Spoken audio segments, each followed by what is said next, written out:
Hi friends, welcome to Shankar English Guru. Learn English with Shankar sir.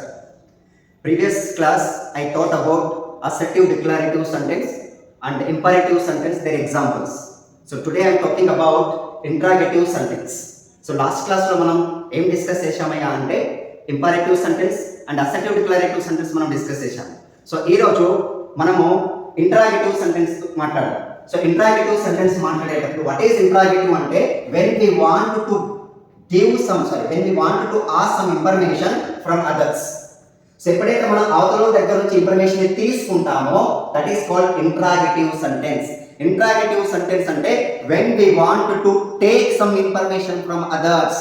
Previous class లో when we want to give some information to others, ఎప్పుడైతే information ని అవతలకి ఇస్తామో అది assertive declarative sentence అవుతుంది.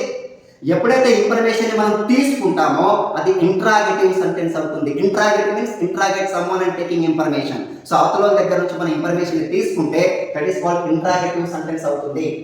So interrogative sentence లో మనకు two types ఉంటాయి. So interrogative sentence are two types. The first one వచ్చేసి yes or no క్వశ్చన్స్ అంటాము. నెంబర్ 2 వచ్చేసి WH క్వశ్చన్స్ అంటాము. ఈ yes or no క్వశ్చన్స్ ఏవైతే ఉంటాయో ఈ yes or no questions always begin with helping verbs. So ఈ ఎస్ఆర్ క్వశ్చన్స్ ఏవైతే ఉంటాయో ఎప్పుడు కూడా ఎలా ప్రారంభమవుతాయి అంటే హెల్పింగ్ వర్బ్స్ తోటి ప్రారంభమవుతాయి. ఇలా do, does, have, has, did, am, is, are, can, shall, will ఇలా మనకి హెల్పింగ్ వర్బ్స్ తో స్టార్ట్ అయితే వాటిని మనం ఎస్ఆర్ నో క్వశ్చన్స్ అని చెప్తాము. ఎగ్జాంపుల్ చూడండి, ఇక్కడ మనకి the first example we have do you speak in English. మీరు ఆంగ్లము మాట్లాడతారా? Do you speak in English? మీరు ఆంగ్లము మాట్లాడతారా? ఇక్కడ హెల్పింగ్ వర్బ్ డూ తో స్టార్ట్ అయింది. ఇలా చూడండి, does he play cricket? అతడు క్రికెట్ ఆడుతాడా? does అనేటటువంటి హెల్పింగ్ వర్బ్ తో స్టార్ట్ అయింది. అందుకనే వీటిని మనం yes or no క్వశ్చన్స్ అంటాము. Did you attend the class yesterday? నిన్న మీరు క్లాస్ కి హాజరయ్యారా? అంటే తరగతి గదికి హాజరయ్యారనే విషయం మనం చెప్పేటప్పుడు మనం డిడ్ అనేటటువంటి హెల్పింగ్ వర్బ్ తో స్టార్ట్ చేశాము. హ్యాస్ తను కంప్లీటెడ్ హర్ ప్రాజెక్ట్. సో తను అనేటటువంటి ఆమె యొక్క ప్రాజెక్ట్ కంప్లీట్ చేసిందా? సో ఎప్పుడైతే మనం హెల్పింగ్ వర్బ్ తో మనం డిస్కస్ చేస్తామో those are called yes or no questions. So yes or no questions అనగానే మనం గుర్తుపెట్టుకోవాల్సిన విషయం ఏంటి అంటే అవి ఎల్లప్పుడూ కూడా మనకి హెల్పింగ్ వర్బ్స్ తోటి స్టార్ట్ అవుతాయి. ఇలా మనకి హెల్పింగ్ వర్బ్స్ తో స్టార్ట్ అయితే వాటిని ఏమంటామయ్యా అంటే ఎస్ఆర్ నో క్వశ్చన్స్ అంటాము. మరియు మిత్రమా మళ్ళీ వచ్చేసి WH క్వశ్చన్స్ అని చెప్పాము. ఈ WH క్వశ్చన్స్ ఏవైతే అంటే WH questions always begins with WH letters. ఎలా స్టార్ట్ అవుతాయండి? WH లెటర్స్ తో స్టార్ట్ అయ్యి ఆ WH లెటర్స్ ఎలా ఉంటాయంటే what, why, when, where, which one, who, whom, whose, how, how much, how many, how long, how far, how often, how sudden, how soon ఇలా మనకి WH questions అనేవి ఎప్పుడు కూడా ఈ WH లెటర్స్ తోటి ప్రారంభమవుతాయి. మనం ఇక్కడ ఎగ్జాంపుల్ చూద్దాము. What are you doing? చూడండి W ఉంది ఇక్కడ. What are you doing? మీరు ఏం చేస్తున్నారు? How are you? మీరు ఎలా ఉన్నారు? హౌ అంటే H అనే లెటర్ తో స్టార్ట్ అయింది. Where did she live? ఆమె ఎక్కడ నివసిస్తుంది? వేర్ తో స్టార్ట్ అయింది. How old are you? మీ వయసు ఎంత? చూడండి హౌ తో H తో స్టార్ట్ అయింది. When does she come here today? ఈ రోజు ఆమె ఎప్పుడు వస్తుంది ఇక్కడికి? సో వెన్ తో స్టార్ట్ అయింది, W తో స్టార్ట్ అయింది. How long have you been here? మీరు ఎన్ని రోజుల నుంచి ఇక్కడ నివసిస్తున్నారు అన్నప్పుడు మనకి హౌ H తో స్టార్ట్ అయింది. ఇలా మనకి WH క్వశ్చన్స్ ఎప్పుడు కూడా ఎలా స్టార్ట్ అవుతాయా అంటే అవి మనకి WH లెటర్స్ తో స్టార్ట్ అవుతాయి. ఇలా WH లెటర్స్ తో స్టార్ట్ అయితే వాటిని WH క్వశ్చన్స్ అని, మనకి వచ్చేసి హెల్పింగ్ వర్బ్స్ తో స్టార్ట్ అయితే వాటిని ఎస్ఆర్ నో క్వశ్చన్స్ అని, రెండు రకాల క్వశ్చన్స్ అనేవి మనం చెప్పడం జరుగుతుంది. కానీ ఇక్కడ ఏదైనప్పటికీ కూడా ఎప్పుడైతే ఇన్ఫర్మేషన్ ఈ రెండో క్వశ్చన్స్ కూడా మన అవతల దగ్గర నుంచి ఇన్ఫర్మేషన్ తీసుకోవడం జరుగుతుంది. ఇలా అవతల దగ్గర నుంచి ఇన్ఫర్మేషన్ తీసుకుంటే వాటిని ఇంట్రాగేటివ్ సెంటెన్స్ అని మనం చెప్తాము.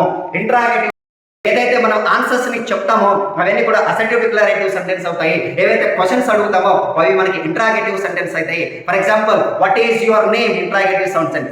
My name is so and so అన్నాం అనుకోండి, అప్పుడు ఏమవుతుంది? అసర్టివ్ డిక్లరేటివ్ సెంటెన్స్ అవుతుంది. కాబట్టి మిత్రమా, సో కమ్యూనికేషన్ అప్రోచ్ లో అసర్టివ్ డిక్లరేటివ్ సెంటెన్స్ కావచ్చు, ఇంపరేటివ్ సెంటెన్స్ కావచ్చు, ఇంట్రాగేటివ్ సెంటెన్స్ కావచ్చు, ఇవన్నీ కూడా మనకి ఆంగ్ల భాషలో చాలా చాలా ఇంపార్టెంట్. కాబట్టి మిత్రమా, ప్రతి ఒక్కరు కూడా మీరు మీ యొక్క నోట్స్ ని చాలా జాగ్రత్తగా మెయింటైన్ చేస్తే కమ్యూనికేషన్ అప్రోచ్ కావచ్చు, గ్రామర్ స్కిల్స్ కావచ్చు బాగా ఇంప్రూవ్ అయ్యేటటువంటి అవకాశం చాలా బాగా ఉంటుంది.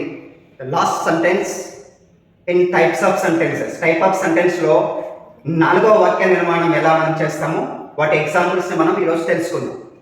సో నాలుగవ వాక్య నిర్మాణం ఏమంటారు అంటే, the fourth one we talk about exclamatory sentence. So exclamatory sentence talks about, these sentences talk about sudden bliss, joy, shortness, etc. సంతోషకరమైన విషయాలు, ఆనందకరమైన విషయాలు, విచారకరమైన విషయాలు, బాధకరమైన విషయాలు, సడన్ సర్ప్రైజెస్ ఏవైతే ఉంటాయో వాటన్నిటిని కూడా మనం ఎక్స్క్లామేటరీ సెంటెన్స్ లో మనం డిస్కస్ చేస్తాము. ఎక్స్క్లామేటరీ సెంటెన్స్ అనగానే మనకి ఆచార్యార్థక గుర్తు ఉంటుందండి. ఈ ఆచార్యక గుర్తు అనేది చాలా చాలా ఇంపార్టెంట్. సో వాక్య నిర్మాణంలో ఆచార్యార్థక గుర్తు కనబడితే అది మనకి ఎక్స్క్లామేటరీ సెంటెన్స్ అవుతుంది. ఎక్స్క్లామేటరీ సెంటెన్స్ ఎప్పుడు కూడా సడన్ సర్ప్రైజ్, రేస్, జాయ్నెస్, హ్యాపీనెస్, వీటన్నింటినీ కూడా మనం ఎక్స్క్లామేటరీ సెంటెన్స్ లో మనం వ్యక్తపరుస్తాము.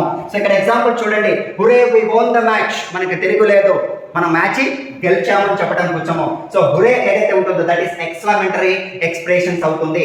So alas the leader is passed away, అయ్యో పాపం మన ఒక గొప్ప లీడరు ఈ రోజు మరణించారని చెప్పటము. Wow what a beautiful flower, ఎంత అందమైనటువంటి ఫ్లవర్ ఉంది ఇది అని చెప్పటము. సో ఇక్కడ వచ్చేసేసి మనకి hi, hey how are you doing, మీరు ఎలా చేస్తున్నారు, సడన్ గా వచ్చి చెప్పడం అనమాట. Hi I am here, so నన్ను చూడలేదు కదా, సో ఇక్కడ నేను ఉన్నానని చెప్పడం. సో ఇటువంటి సందర్భాన్ని sudden surprises, sudden rage, sudden joys ఏవైతే ఉంటాయో వాటిని మనం ఎక్స్క్లామేటరీ సెంటెన్స్ లో డిస్కస్ చేస్తాము. సో టైప్స్ ఆఫ్ సెంటెన్స్ అనేవి ఆంగ్ల భాషలో చాలా చాలా ఇంపార్టెంట్.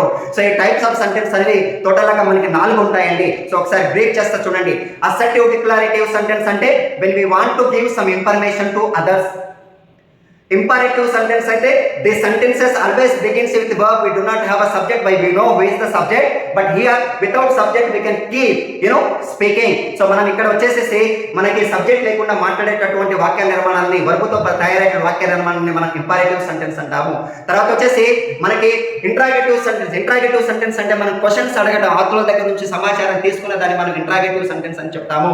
తర్వాత ఎక్స్క్లామేటరీ సెంటెన్స్ అంటే ఇప్పుడు చెప్పుకున్నట్టు ఎక్స్క్లామేటరీ సెంటెన్స్ లో బాధాకరమైన విషయాలను, విచారకరమైన విషయాలను, సంతోషకరమైన విషయాన్ని వ్యక్తపరిస్తే మనం దాన్ని ఎక్స్క్లామేటరీ సెంటెన్స్ అని చెప్తాము. సో ఇలా నా వీడియోని మీరు ప్రతి రోజు కూడా స్కిప్ చేయకుండా చాలా జాగ్రత్తగా చూసుకుంటూ మీరంతా కూడా నోట్ చేసుకుంటూ, డౌట్స్ ఉంటే నాకు టెలిగ్రామ్ ఏదైతే ఉంటుందో ఆ టెలిగ్రామ్ లో కూడా మీరు వాటిని జాయిన్ కండి, టెలిగ్రామ్ లో ఫాలో కండి, టెలిగ్రామ్ లో జాయిన్ కండి. జాయిన్ అయిన తర్వాత మీకు ఏ డౌట్స్ ఉన్నా, ఏ క్లారిఫికేషన్ ఉన్నా మీరు దాని తర్వాత మీరు తెలుసుకోవచ్చు. కాబట్టి మీరు డిస్క్రిప్షన్ లో చూస్తే టెలిగ్రామ్ లింక్ కూడా ఇవ్వబడింది. ఆ లింక్ మీద క్లిక్ చేసి మీరు ఖచ్చితంగా టెలిగ్రామ్ గ్రూప్ లో ఫాలో అప్ అయితే 100% మీకు మంచి క్లారిఫికేషన్ ఏది కావాలన్నా కూడా మీకు ఇవ్వడానికి నేను ప్రయత్నిస్తాను. సో ఇలా నా క్లాస్ ని వింటున్నటువంటి వ్యూయర్స్ అందరికీ కూడా ప్రత్యేకంగా నేను ధన్యవాదాలు చెప్తున్నాను. మంచి కామెంట్స్, మంచి ఎంకరేజ్మెంట్స్ మీ ద్వారా నుంచి నాకు దొరుకుతుంది మిత్రమా.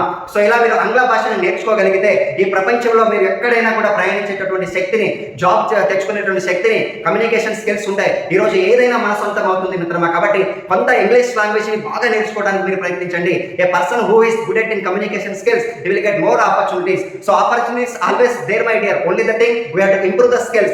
So among the technical skills, English skills also plays a very important role, my dear friends. So I thank you everyone.